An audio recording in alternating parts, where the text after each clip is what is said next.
Hi, it's James here from the Sprinkle Donut Forge in Moscow, Texas, and got a little piece of automotive coil spring here. It's about 1/2 inch in diameter. It's crooked as a dog's hind leg. We're going to fix that. But have you ever wondered how people bored holes in wood back in the old days?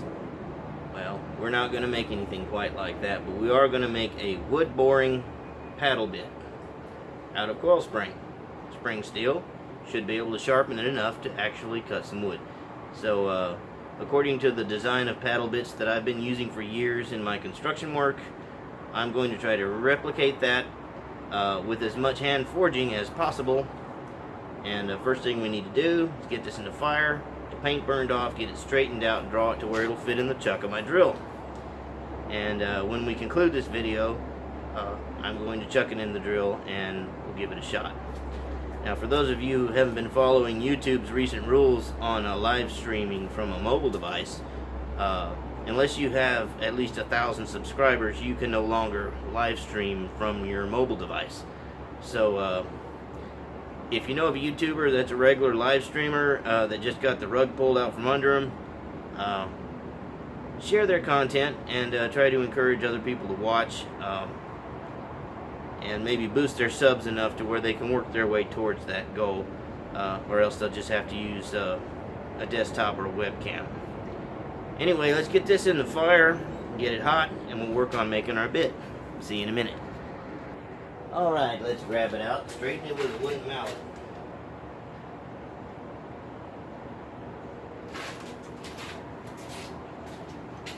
Hang that end in that hole, straighten it up a little bit.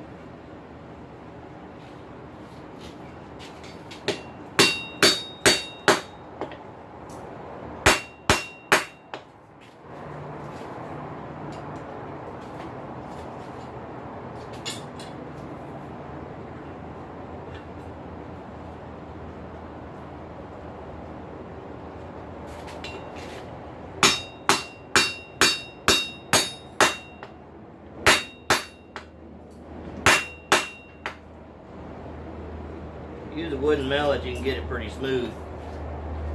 Look at there, one heat, no real damage to the metal. Get it back in, finish straightening it out, and we'll start drawing it in for the drill chuck. See you in a minute.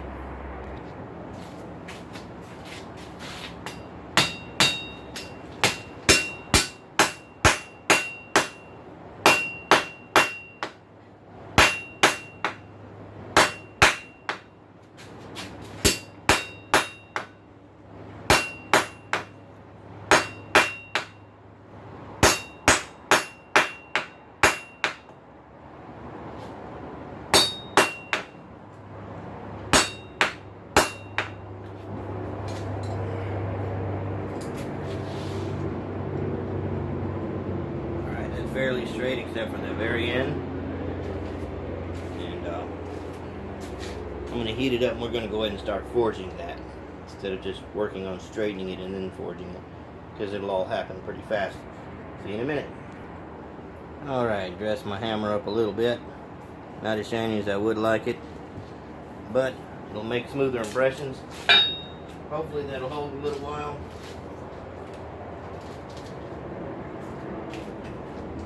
Hot.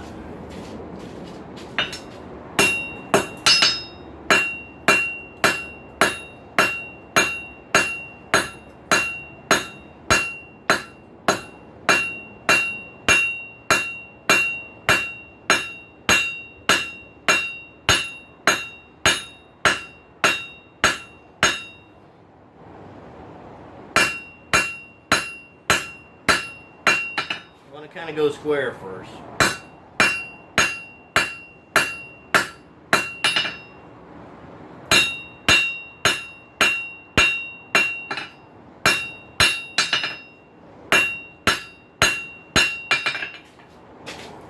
I'm not going to make a very long paddle bit, but I want to bring that square up at least another time. It's about here. I want to bring it up about here. So that'll be roughly 4.5 inches of it squared off. And then we'll go from there. See you in a minute. Alright, let's pull it out of there. Oh, good glow on that.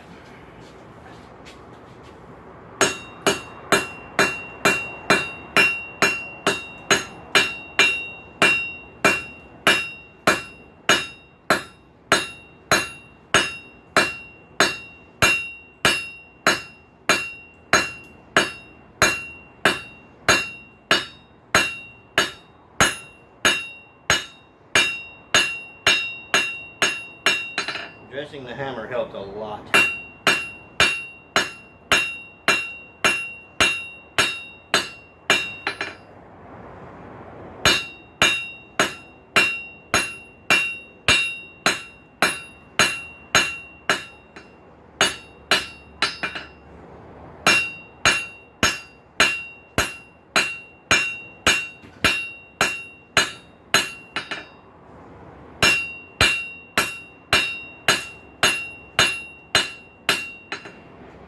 Try to get that straight.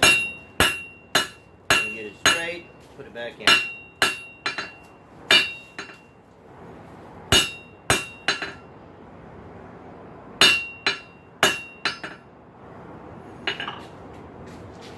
Up. And one to grow on. Alright, it's got its birthday spanking, because this is the birthday of this bit. We got square drawn out. That's the area we're going to try to make fit in a 3/8 drill chuck. A lot of you have a drill that has a 1/2 inch chuck, which could accommodate this at its size. But we're going to assume you don't, which I don't in the shop right now. My other drill is at work, my tile setting job, so I'm going to get this in there now that we've developed a good symmetrical square, and we're going to try to make a good symmetrical octagonal out of it by knocking these corners down until all the facets are symmetrical and the same along this length, and then we'll go from there. Alright, let's get it back in there. Alright, let's knock them corners down and try to create 8 equal facets.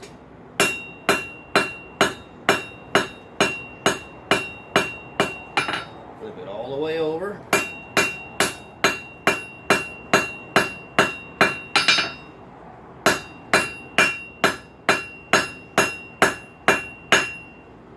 Twist. Ah.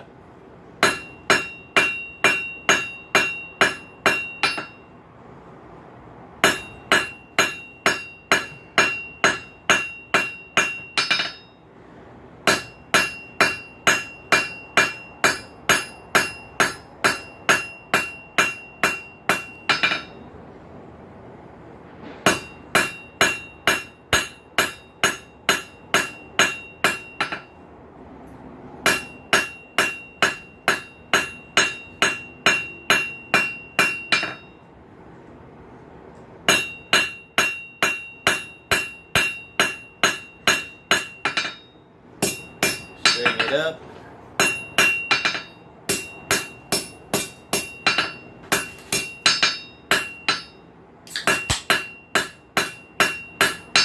Try to planish, which planishing is working in a lower heat where the metal is still movable to knock out some of the little ripples, bumps, and imperfections that you don't like.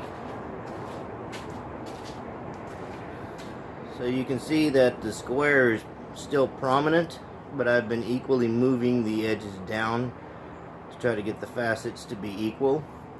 So I think in another heat or two we'll achieve that, and then straighten it up good, and we'll grab it from this end and start working on the paddle. See you in a minute. Alright, let's brush this off a bit.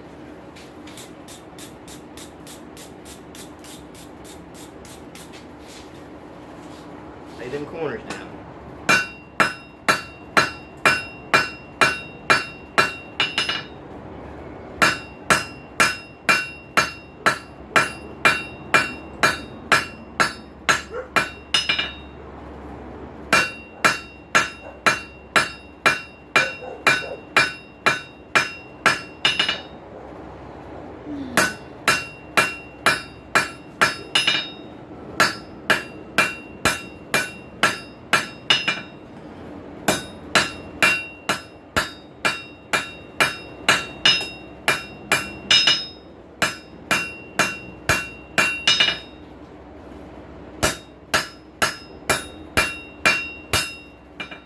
Planishing.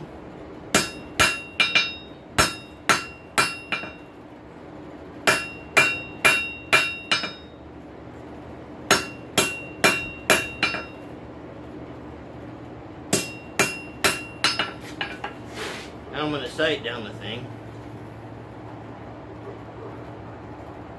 Fair to middling as far as straight goes.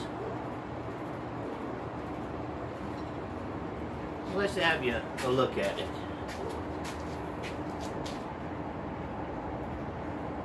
That's octagon.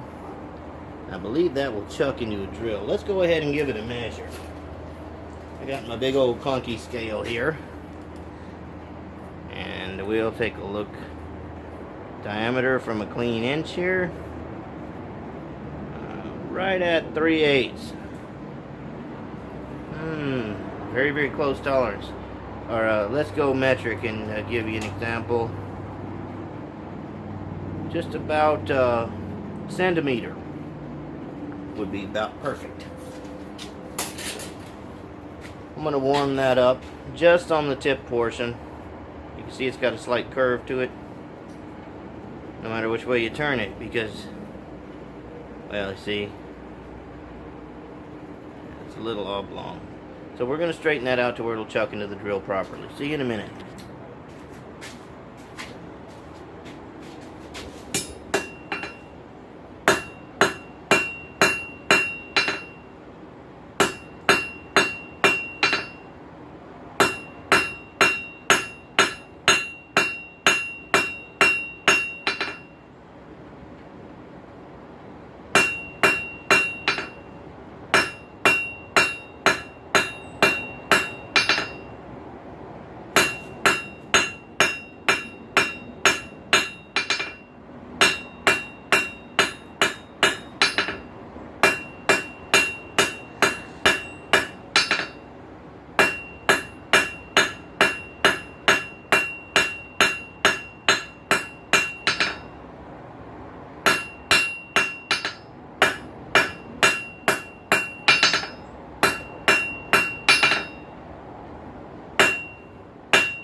Sight down that, see how crooked it is? It's not too bad, really. There's a little swoop in it there.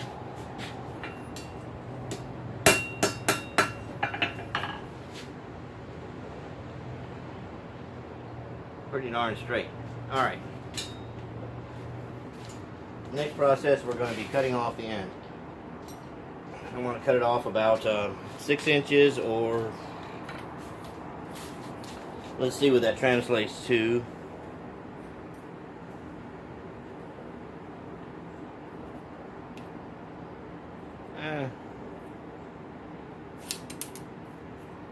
Roughly about 15 centimeters. Or 16 centimeters, we'll call it that. That'll be good. So what we're going to do is we're going to mark that where we can identify that dimension when it's hot. If you put a chalk mark or something on there, you may not be able to see that when it comes time for the cut. So you measure, do a good hardened chisel, make you a mark, deepen the mark. Alright, I can find that with the hot cut. We'll get the hot cut installed in the anvil. We'll get this thing hot. Chop it off. See you in a minute. Okay, back on. Let's do this. I can actually see that little chisel mark. I'm gonna hang it on there and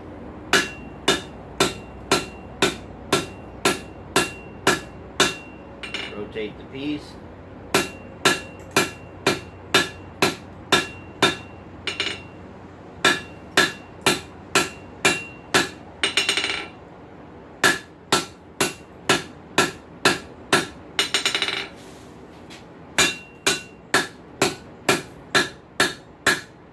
Hot cut's drinking my heat.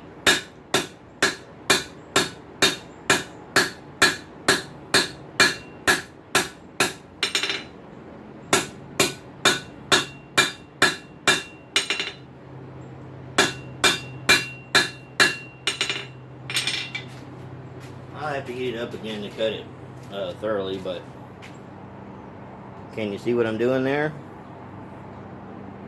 Working around it evenly to try to bring that middle in, kind of like the hourglass forming. And pretty soon you'll be able to snap this thing off with another set of tongs and you'll have your cut. We'll see you in a minute. Alright, she be warm.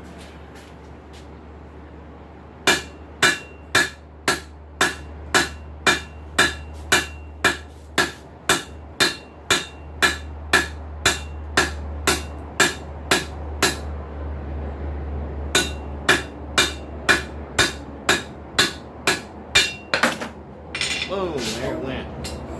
It's up against the plastic bucket. You gotta move it. Anyway, you'll be tempted to quench this piece of spring steel that you cut off. Don't do it. You might want to use it for something else. If you got a fire brick or a place where you're not going to get into it, set it aside and let it cool natural. Let it normalize. That way you don't create any stresses in it.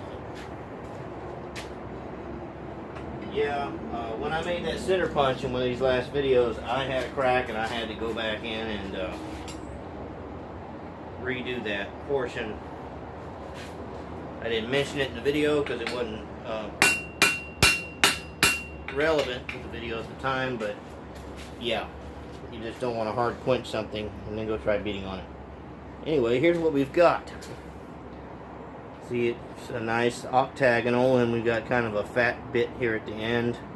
I'm going to go ahead and heat this end up and hot rasp it a little bit to get that little burr off of there.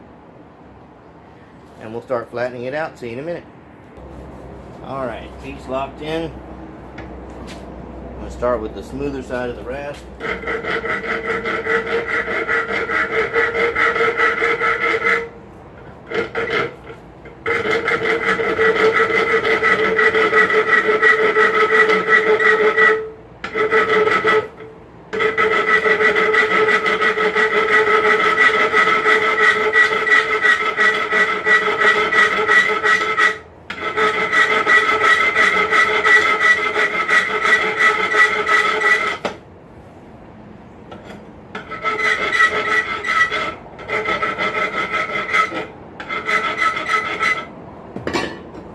That's good enough for government work.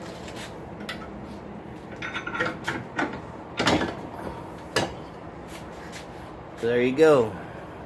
See how you can take an old farrier's rasp when the metal is glowing hot and remove material. Remember that when you don't want to cool something down to use your electric angle grinder. Hot rasping can save you a lot of time. It's definitely a thing that you should pursue.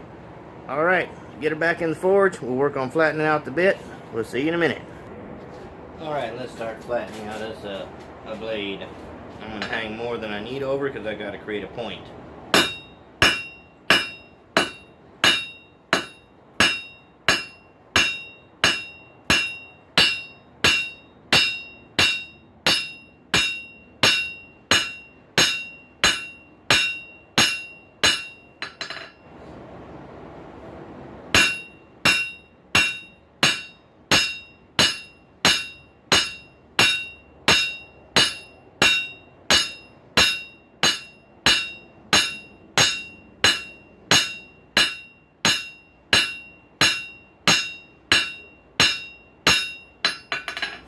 The heat has left me.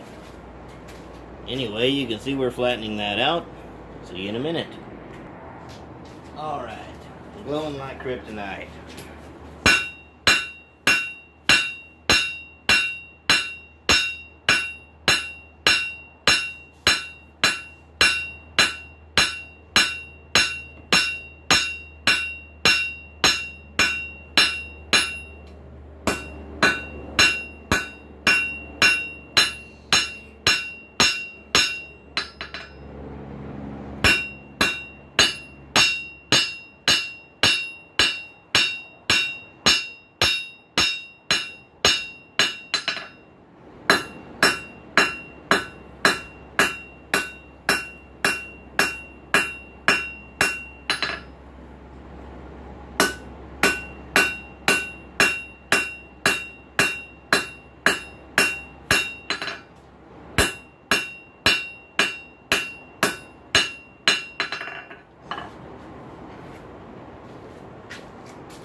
See about the thickness it is. See, it's got fairly flat sides. I think that would bore a hole. So what we need to do now is we need to have a triangular point in the center and two cutting edges opposing each other. The rotation of a drill is usually clockwise, and well, all the drills I've ever had, it was clockwise. So you need the sharp part of these cutting edges that are going to be on the side facing where they will cut in clockwise. So you can't just take and chisel both. You chisel one half, flip it over, chisel the other half, and the chisel will create a lot of your bevel for you during this process. And we're going to select about, let me get a pointer. Here's a pointer. We're going to select about, I'd say, 1/2 inch, or let's say 11 to 12 millimeters of material to come back and create those sides, those edges I was talking about. One here to the right, and flip it over, the other to the right in the same location. And then, of course, there's going to be another cutting edge up on the edge of the little guide point. That needs to be centered, or else you're going to have a lot of problems. So what we have to do is we have to discern center. So what I'm going to do is measure, get the center, and place myself a little center punch mark at the ends in the middle. So we'll do that after I warm it up a little bit, because I talked for too long. Alright, see you in a minute. Alright, let's find perfect middle. For this I'm going to use the metric system because the increments are smaller. 2 centimeters. So 1 centimeter should be the center.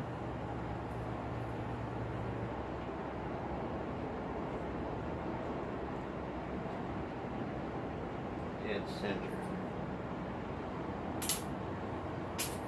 Really need a smaller scale.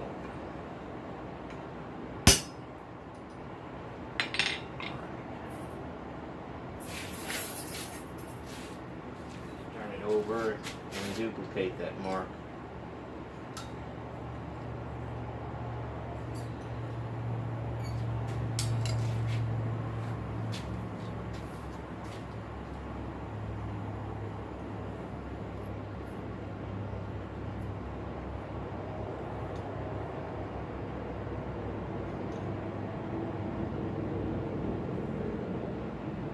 Stop moving. No one said you could move.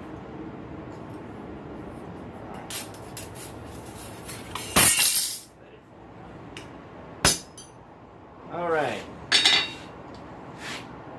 We have our center mass established. And we placed a small center punch hole. Just a little one. So we'll know where we're going to with the tip. The guide tip. See you in a minute. Alright, we're going to use a butcher, which is a chisel with a one-sided edge. And we're going to put the angle towards the portion that we're trying to create a blade on. And I'm going to put this on the right, slightly off center.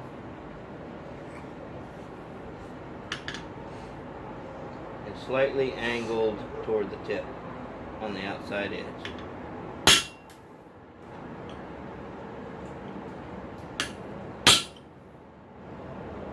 Put the angle from the crevice towards the tip, where that center mark is.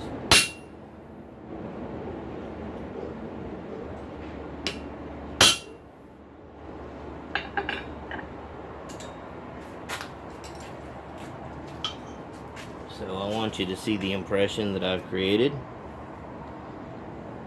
It's flat up here, it's angled here, slightly off center, and out. And we're going to do the same thing when we flip it over on the right side yet again. So I'm going to heat it up and we're going to do that. See you in a minute. Alright, let's size up the side we've already marked. Kind of see where we're going to be putting that other mark.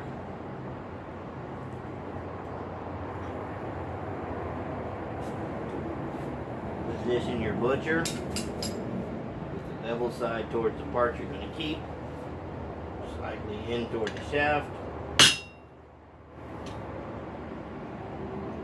Hit it again. And then go out towards the little center mark you got.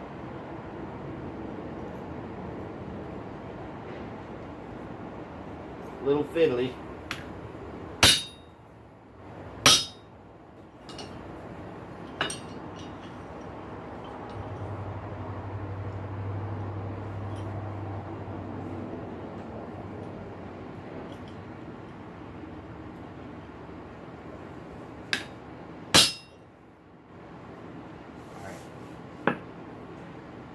Yeah, I accidentally double stamped that one, but I went with the correct line.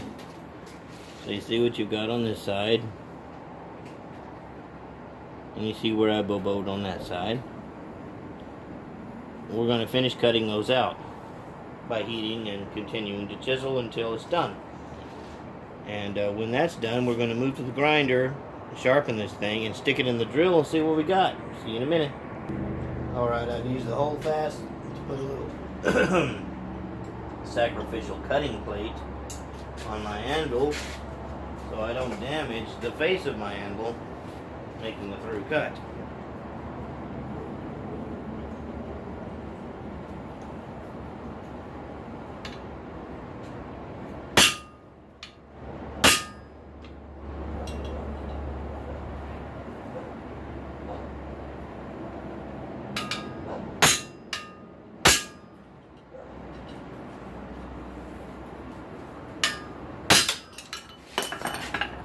Alright, that piece popped right out of there.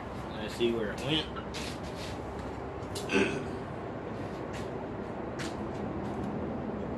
So you see what we've got here. I'm going to do that to the other side, and I'll get back with you. See you in a minute. See our little cutting plate? See the deep gouges? Yeah, that's why you want to use a plate on your anvil, or else you'll have to look at this and deal with it showing up as an imprint on your work every time you use your anvil. A lot of people use this little step as a cutting step. I don't, because I use that step for smooth work. So a sacrificial cutting plate, preferably mild steel, is recommended. So I'll show you what we've got so far.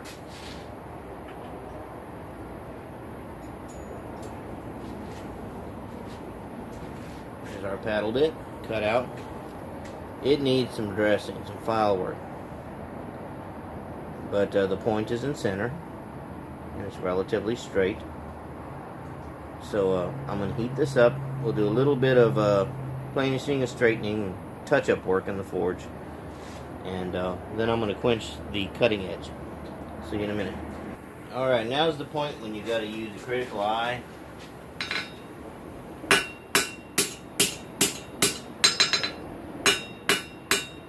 And just enough hammer to do the job.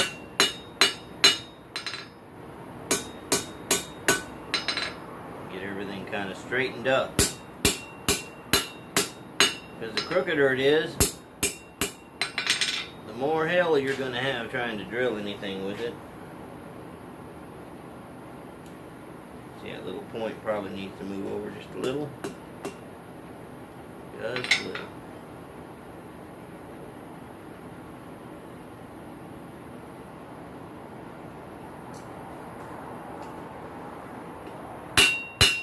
And don't be stingy with the heat.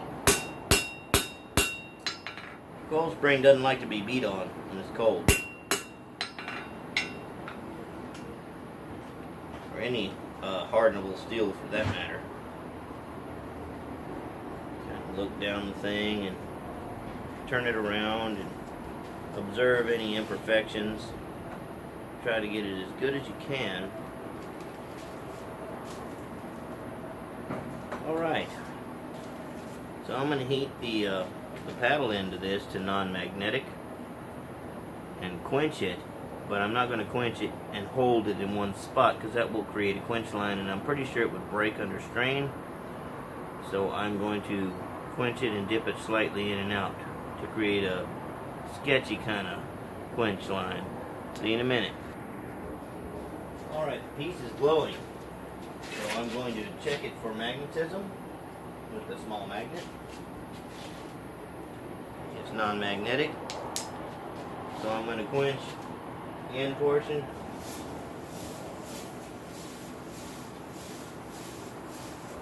But not create a definite quench line.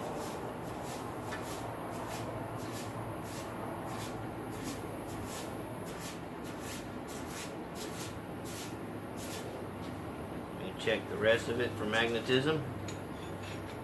Magnet sticks. Okay, you can go ahead and quench the entire tool. Wiggle it around a little bit.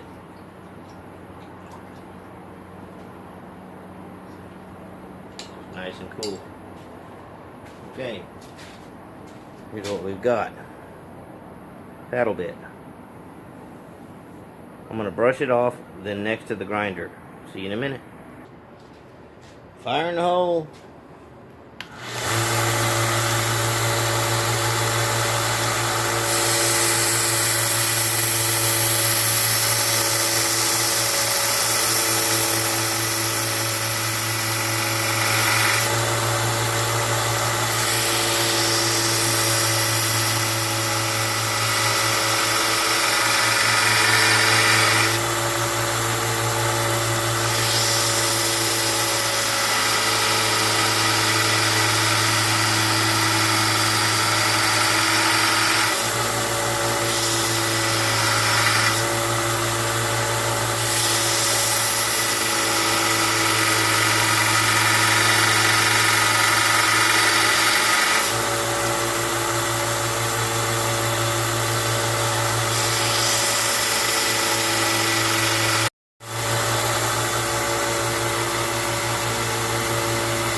Pull that off.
Here's what we have.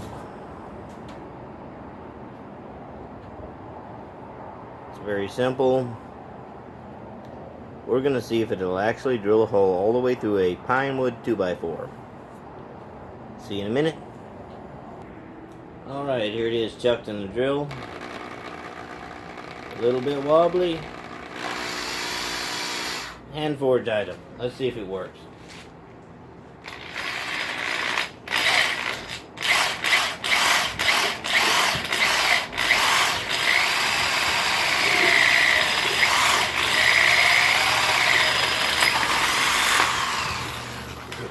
Works splendid. That worked wonderfully. No sign of dulling. Use a variable speed drill, so you wouldn't want to put it in a 1/2-inch drill with a lot of torque. You'd break your arm if it grabs. But we just drilled a great hole all the way through a pine 2x4 with this. So it is possible to pass a coil spring from an automobile through a piece of wood. That was fun. That was a great project. Although these are inexpensive to buy, if you make a thing yourself and you can bore through a piece of wood with it with that kind of precision, well, that's a plus for you. Some bragging rights, and you'll feel real good about yourself for doing it. Anyway, I'm going to use this thing at work. And if it fails or catastrophically breaks or anything like that, I'll be sure to let you know. But I don't foresee that. That's all I got for this evening. Until next time, bye.